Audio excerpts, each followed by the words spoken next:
Faly miarabasika indray amin'ity takariva ity ao anatin'izao fandarana izao hevitra anankiray izay tohatry ny efa mahazatra antsika no entina kanefa tiana ihany ny tondra fampahirezana mahakasika ny fitiavan'Andriamanitra.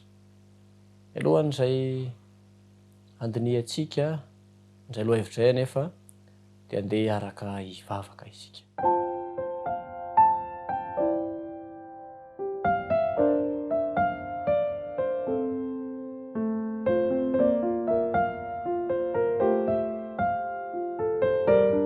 Misaotranao izay Jehovahandriamanitra satria tia anay ianao ary mbola manamafy izany ihany koa ny teninao.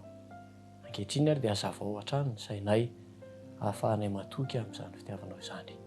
Anaran'i Jesosy, amen.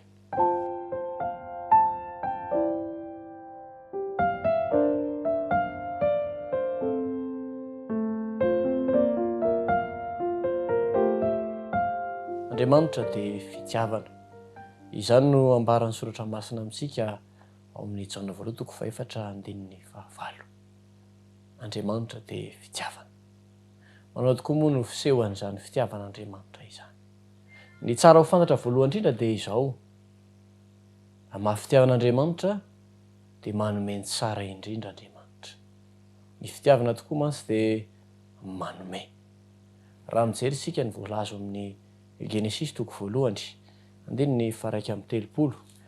Genesis 1:1-3 dia mivaky toy izao amin'ny anaran'i Jesosy manao hoe: ary hitan'Andriamanitra izay rehetra nataony ary indro tsara indrindra izany.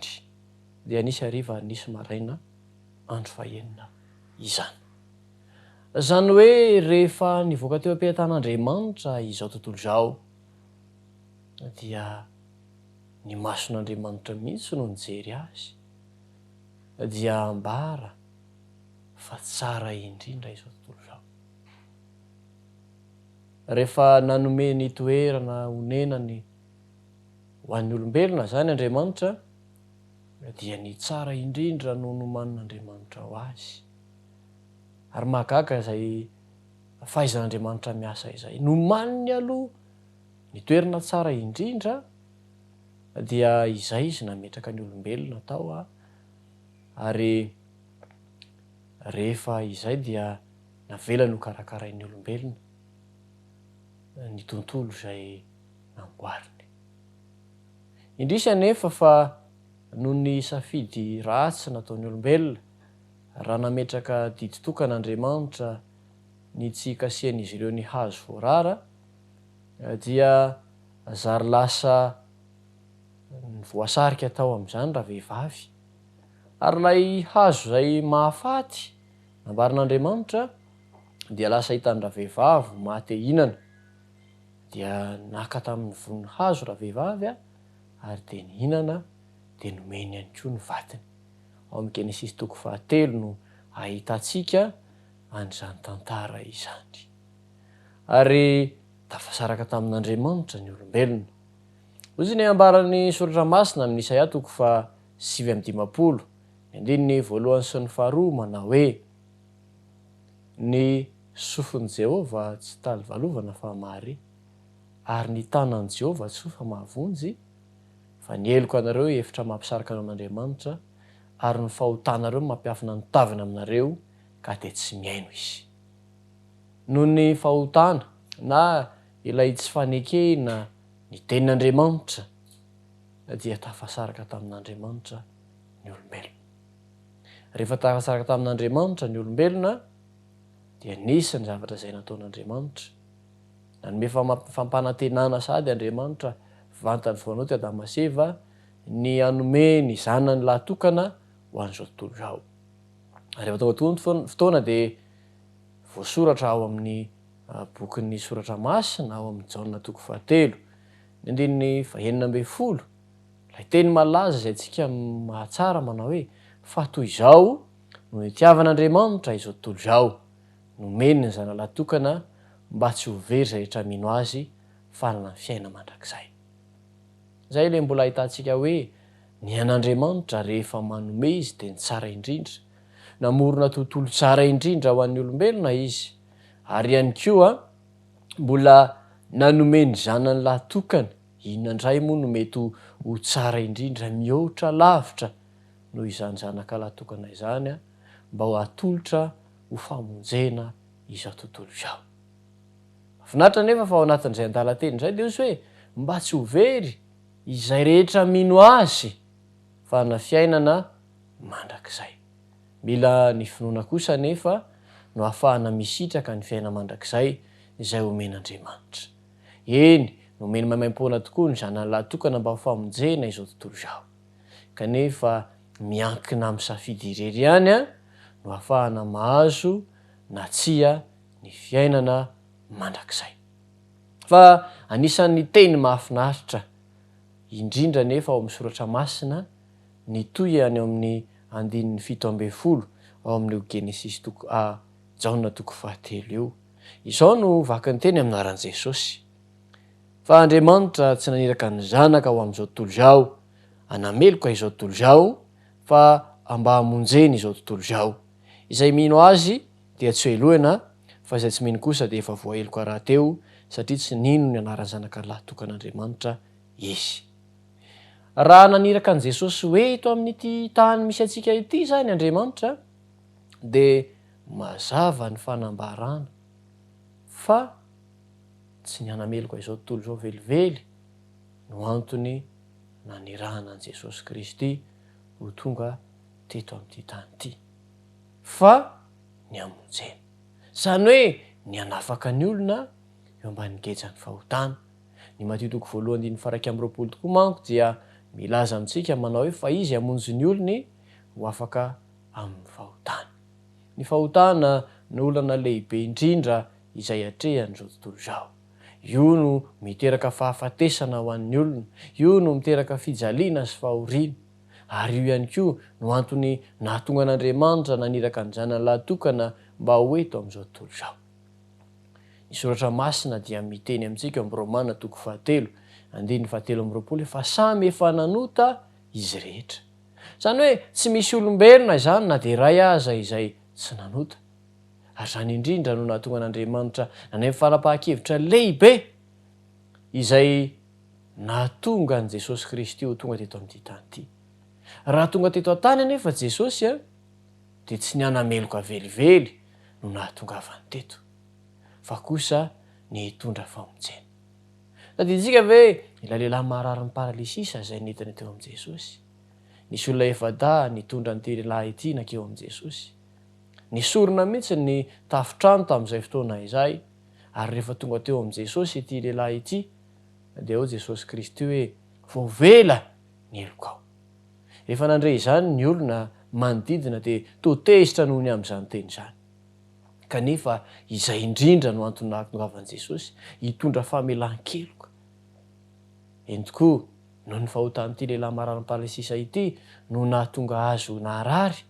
Kanefa rehefa tonga teo amin'i Jesosy izy dia tsy nandany fotoana ny hanameloka azy velively Jesosy, fa ny famelan-keloka no nomeny Jesosy azy. Ary zany no mahafitiavana an'Andriamanitra izany.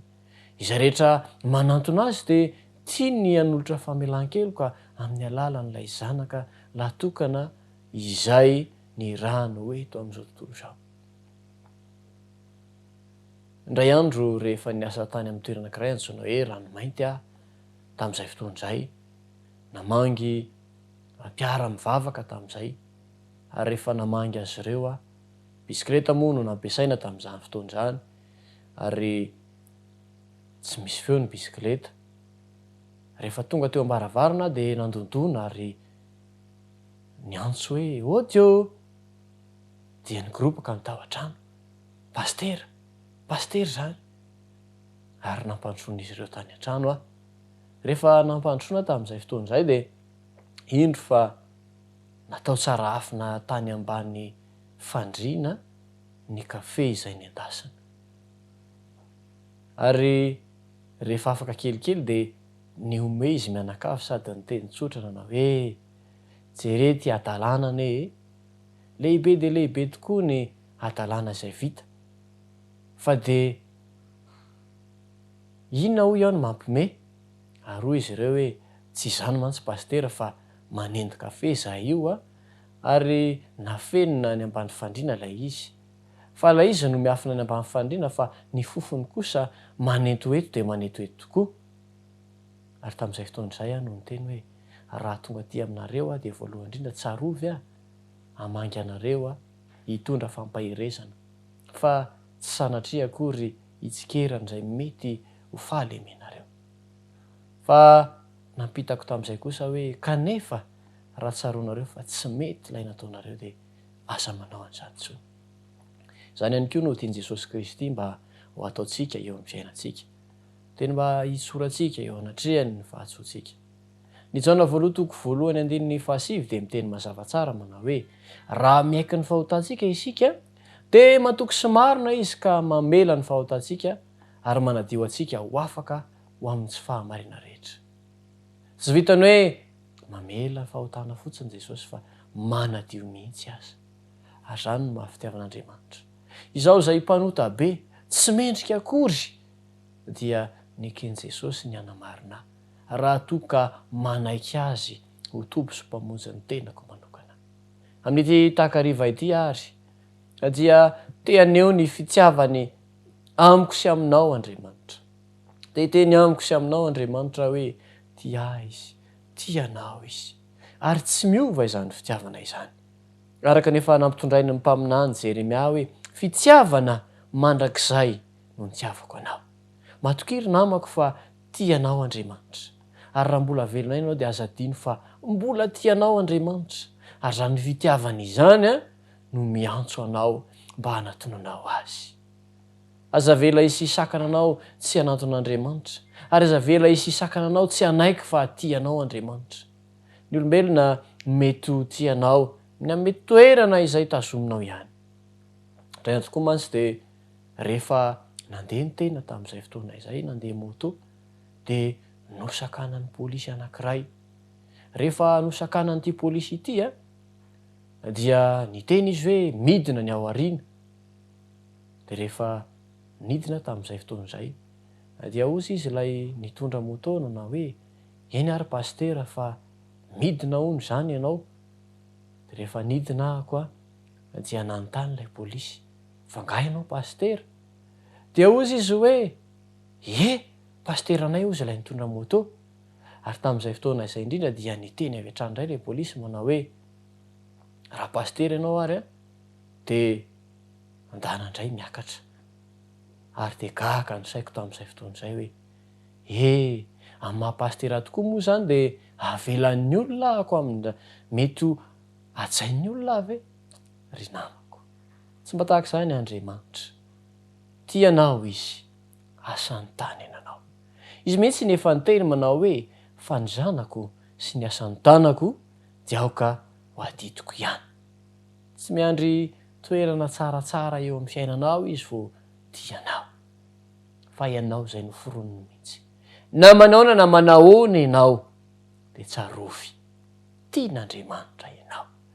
Ny hafa sy ny manodidina dia mety manilika anao na mety ho manaja anao ny amin'ny toerana tananao fa tsy mba Andriamanitra kosa izany. Fa ny fitiavan'Andriamanitra dia tsy mba manavakavaka. Ary ny apôstôly Petera raha moa dia nanaiky marimarina tokoa ao amin'ny asan'ny apôstôly toko 2 nanao hoe hitako tokoa izao fa tsy mizaha tavan'olona Andriamanitra. Ka raha tsy mizaha tavan'olona izy, inona re no tokony hampisalasala antsika tsy hametraka amin'ny fahafenoany eo am-pelantanany momba antsika. Izy ilay tiantsika, izy ilay tsy miova, izy ilay marina, izy ilay fitiavana. Miantso anao izy, andao anatona azy amin'ny mahafitiavana azy. Aza mijery ny toeranao manokana ianao, na ny toetranao manokana, fa Jesosy jerena. Izy ilay nanolotra ny ainy ho anao na dia mpanota azy ianao. Ny Romana 8:5 dia milaza mazava tsara an'izany hoe fa Andriamanitra maneho ny fitiavany antsika fa fony mbola mpanota isika dia maty hamonjy antsika Kristy. Raha tsy mpanota isika dia tsy tokony nilaina ny nahafatesan'i Kristy. Fa noho ny mahampanota antsika indrindra no nahatonga an'i Kristy manolotra ny ainy teo amin'ny azo fijaliana mba hananantsika fiainana. Ho meteza mba handray fiainana. Ny taona toko 10, andininy 10 dia eo Jesosy milaza manao hoe fa izao avy mba hananany fiainana sady hananany be da be. Mba omen'Andriamanitra anao ihany koa ane izany fiainana be da be ao amin'i Jesosy izany. Dia ilay Andriamanitra fitiavana.